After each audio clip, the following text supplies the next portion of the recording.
thank you so much for coming to Talking Cello. I've been looking so much forward to talking to you. And yeah, we are in Dresden. We are in the Dresden festival. We already played our concerts. And well, you were so kind to give me some time to talk to you and interview you. Tell me a little bit about how you start your day. I saw that you're very methodical. What do you do in the mornings?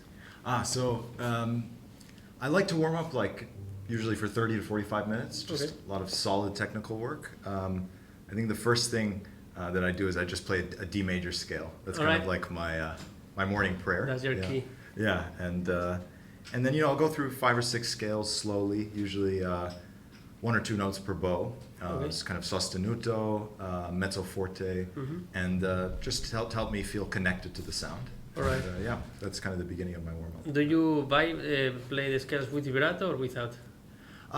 At first, I'll do probably just very light vibrato, very little, and then if I'm working on the vibrato, then I'll do more.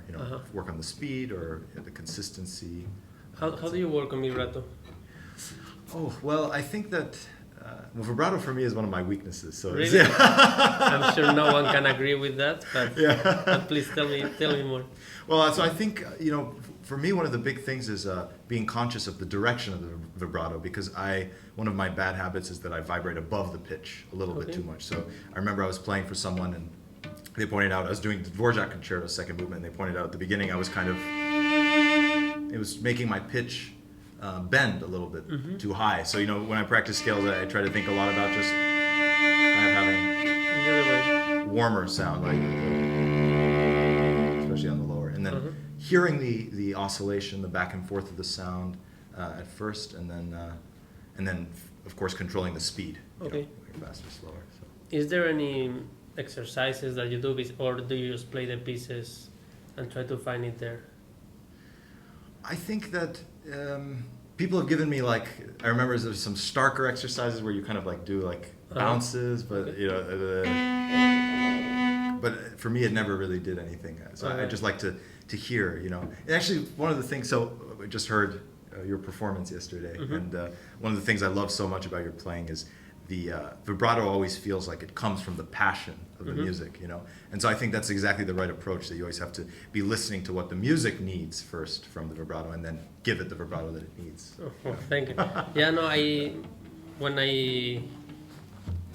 do, vibrato for me also, I try to have as many possibilities as possible, and whatever I think it needs in that particular moment, I try to do.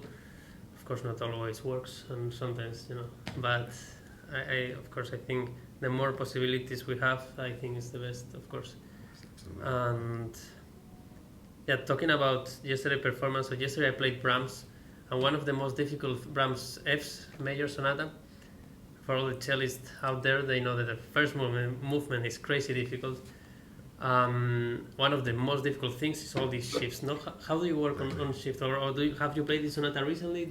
How do you practice it? I haven't played it in a while, but yeah, that opening, we were talking yesterday, it's like immediately your confidence comes. It's absolutely brutal. How do you feel when you're doing a shift?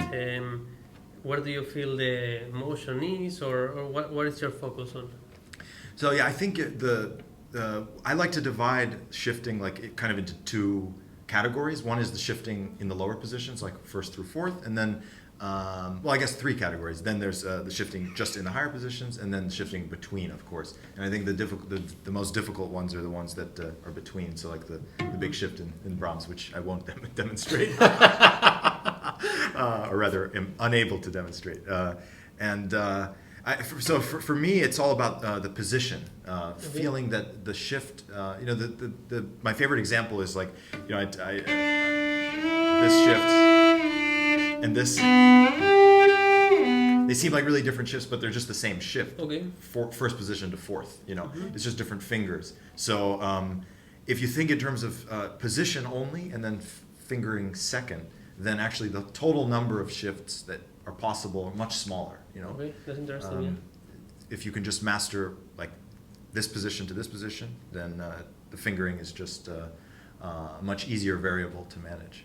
So, okay, and this position, do you lock them with your hand, or do you lock them with where your arm is, or where does the Like when you think like first position, fourth position, is it like so because since the fingers they move around, so then it must be maybe in the arm or where is it? Yeah, I think well for me like the thumb maybe it's because it's it's just one point of contact always. Even if you vibrate, usually the thumb is in a pretty consistent spot. So if you can have the feeling of the thumb being in a consistent place underneath the neck, then that's like your position. It's kind of solid. And then of course higher up, I think you're right. It has to be kind of the whole position of the arm, like the octave. It's like you have to kind of just have that. It's harder up there, of course. Yeah. So you also, when you are up here, you look for references with your thumb. Maybe the octave. Yeah, of course, it's a great reference always. Absolutely. To have solidity. That shift in particular.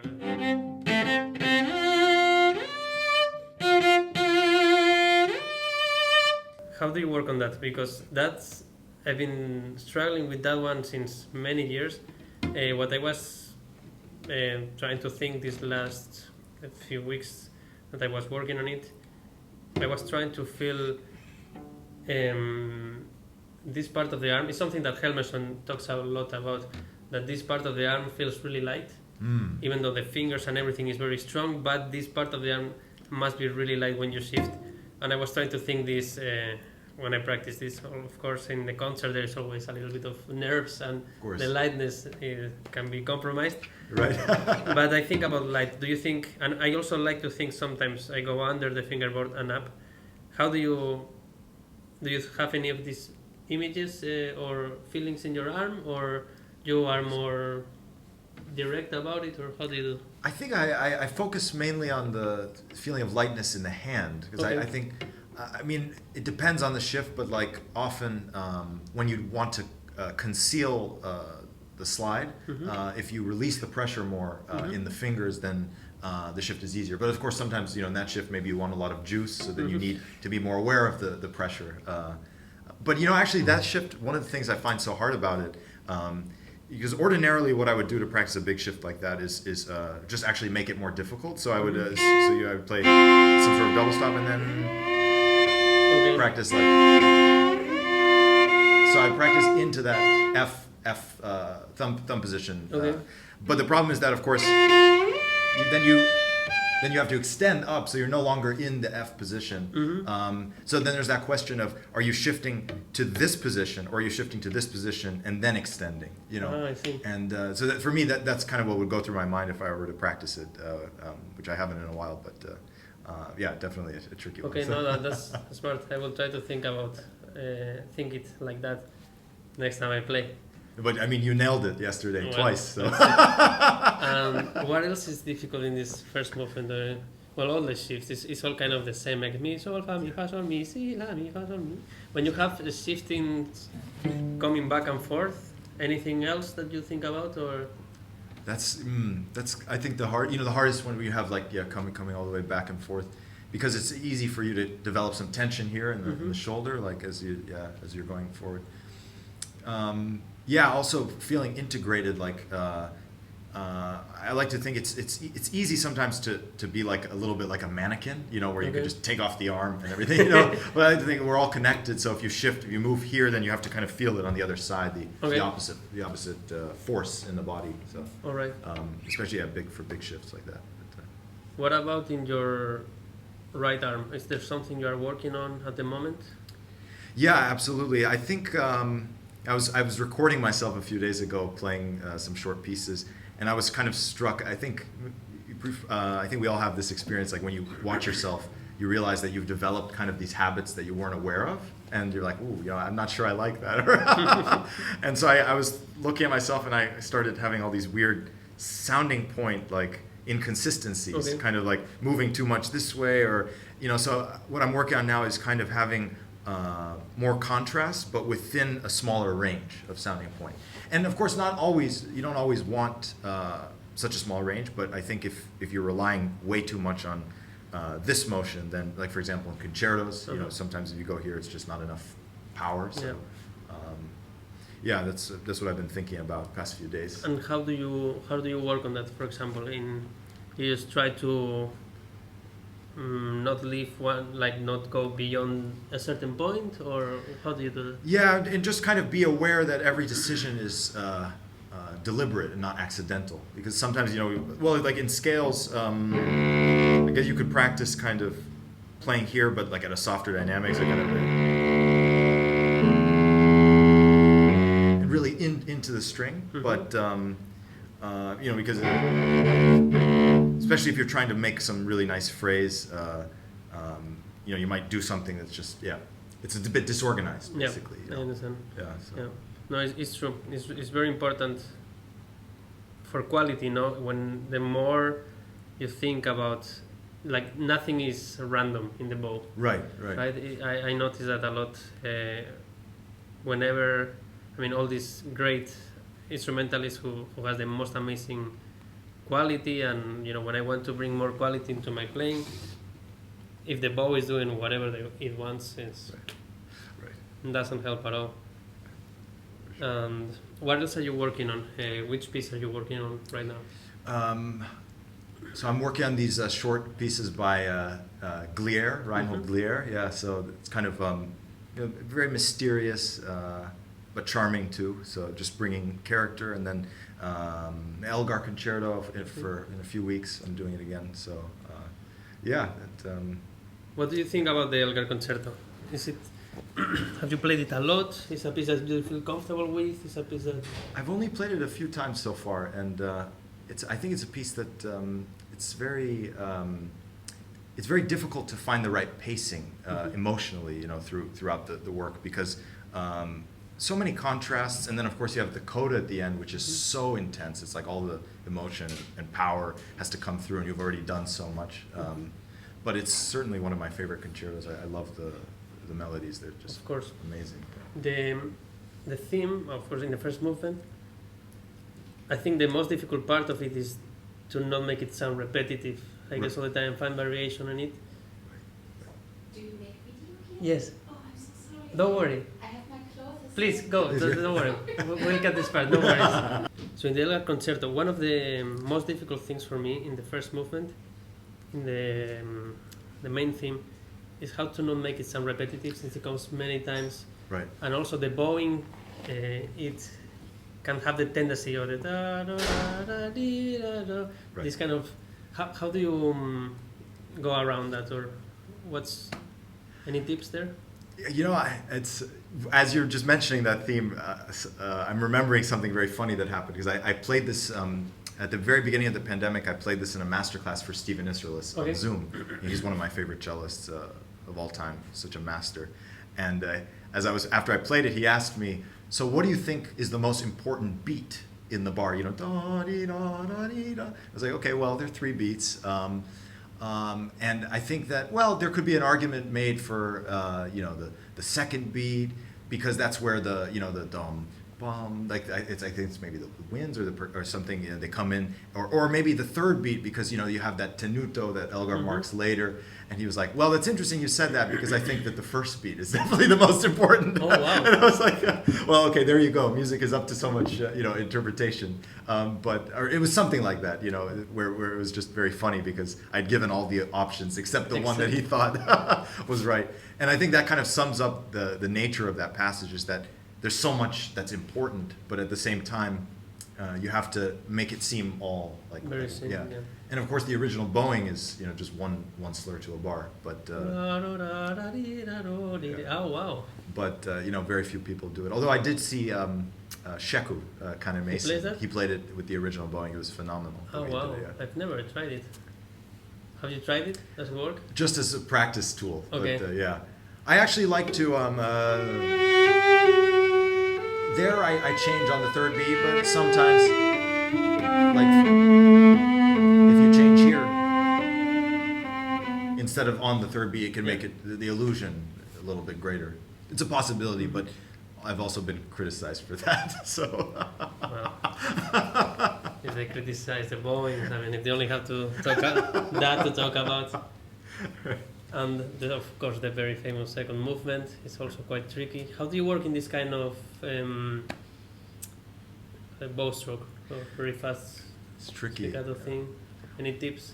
Tips? Well, I think actually second movement of Elgar it's a bit different than like the Elfentanz, even though they seem pretty similar because for me the second movement of Elgar it has to still have a lot of lyricism actually, with the hairpins that he marks and everything.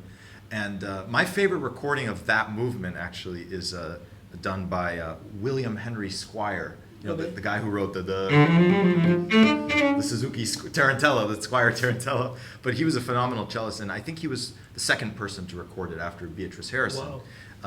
And the way he plays it's a bit slower than the tempo marking, but it's like so kind of there's so much like warmth in the sound, and so that's what I try to go for when I'm practicing that kind of making sure that each stroke, instead of just being kind of like a Elfentanz where it's really just about kind of like the energy of the speed. It's I think more about the quality of the sound, like the kind of the internal bubbling energy. That's nice. So just my opinion though, of course. Of course. So when you're trying to look for all these different influxes, is that a word in English? Yeah, inflections or inflections. Is it happening from the fingers or more from the hand? Is like, how do you think? Is like smaller gestures or is it bigger gestures? Kind of. That's a great question. I think you always need a mix of both, kind of like so. Of course, the basic stroke I think comes from the hand, where you kind of. But then when you want a little more energy, then you can start to add a little bit of motion here, and then of course then you can just come back to being just the hand. So like for example in the there I like to kind of get a and then so throughout that little crescendo I try to use a little bit more motion here, and then the arpeggio is more just in the hand. Of course, to play with different amounts of bow, like of course to make crescendo, blah blah. Right. It's very interesting, because this movement can have the tendency to be just very mechanic, no? And that's something to avoid. Right. Absolutely. Yeah. That's fantastic. What else can we talk about? And then the third movement, I think the third movement is so interesting because I had this thought once when I was practicing it that there are not that many notes in the whole movement, right? And almost all of them a lot of them are eighths. You have a couple quarters, but it's the kind of movement where you can really think about the purpose of every single note. It's kind of rare that you have a movement. There's so many notes. Like in the fourth movement, for example, you think more in terms of structure of the phrase. But third movement, you can really think even about the intonation of every single note. Every F that you play could be just slightly different depending on. So that's Do you try to do a lot of expressive intonation, or do you try to make it as pure as possible? Well, I practice a lot with the tuner with equal temperament. And I find that it just helps me, especially playing with piano a lot, just having a good foundation. But then recently I think my intonation has been a little bit a little too normal, because I'm working too much with the tuner, so I'm not listening in the same way that I should be. And we were having a little discussion earlier about Yo-Yo Ma, and I think he's kind of like the master of intonation. I think you can recognize his playing based on his intonation, actually. And my favorite example, actually, sorry to really nerd out a little bit. No, please. Yeah. This is what we're here for. But there's a fantastic recording of him doing the Swan with, I think it's John Williams conducting. It's on YouTube. And this passage, where he goes, he does something crazy with the intonation, which is that this is all normal, and then here he starts to go a little crazy. This is super low, and then this is super high, and it's just bizarre, but it totally works because I just think it's fantastic. And then also in the Schumann concerto, he sometimes like in the all this stuff can kind of be super low B flat. He just so much detail, and I don't know. It's just from a very interesting school of thought, which I think isn't taught that much anymore. Very true. Yeah, no, there is so much you can bring out with just such a not simple, of course, but such a thing as this note a little bit lower, this note a bit higher, and this gives so much musical tension. It's not to undermine that. Yeah, no. We have to. I should think more about this also. And in the third movement, yeah, I think it's my favorite movement. So beautiful. So beautiful, and it gives a lot of opportunity to explore with the legato and the vibrato and all the possibilities. Right. Fourth movement is not easy. The Elgar for me is very tricky. It's more tricky than people think. For sure. One of the, I think, passages that make me more nervous is the mi la sol, mira sol, do re. Yes. For memory. Yes. Yes. Does it happen to you as well? Oh, absolutely. And in fact, here at in Dresden, and Jan Vogler, who's a wonderful, artistic director, such a great cellist too, and just a wonderful person.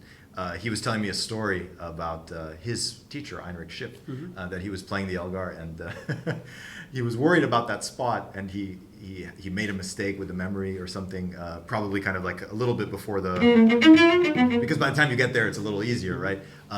And then after the concert, he went back to see him, and he was like, oh, I can't believe I screwed that up, and I got to practice that tonight. And then he played it the next day, and he screwed it up again. But absolutely, there you kind of start panicking. But I actually really love, again, Yo-Yo's bowing. Instead of just doing the whole thing slurred, somehow that little one separate note gives you this little hook to think about for all of them. And also it helps articulate, because then the string crossing, if you just, it might screech or something. You can articulate it. Smart.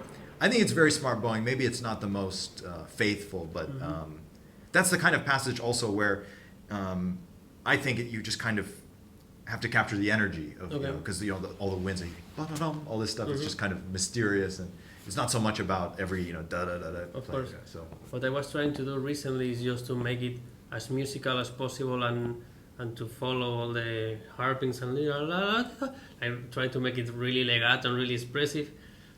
To forget that it messes up with your mind. Exactly. Still didn't manage to make it feel super comfortable on the stage. I know.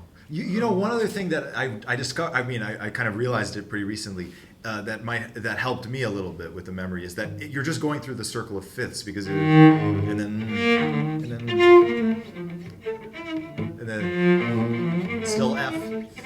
So you go kind of you go through all, and then okay. So if you kind of think of just going up the fifths, then maybe at least you won't get lost like every two bars. You get messed up in the middle, but eventually you'll get to the next one. Oh, that's cool. So yeah. Awesome. Well, thank you so much, Menno, for talking to me and giving me some tips.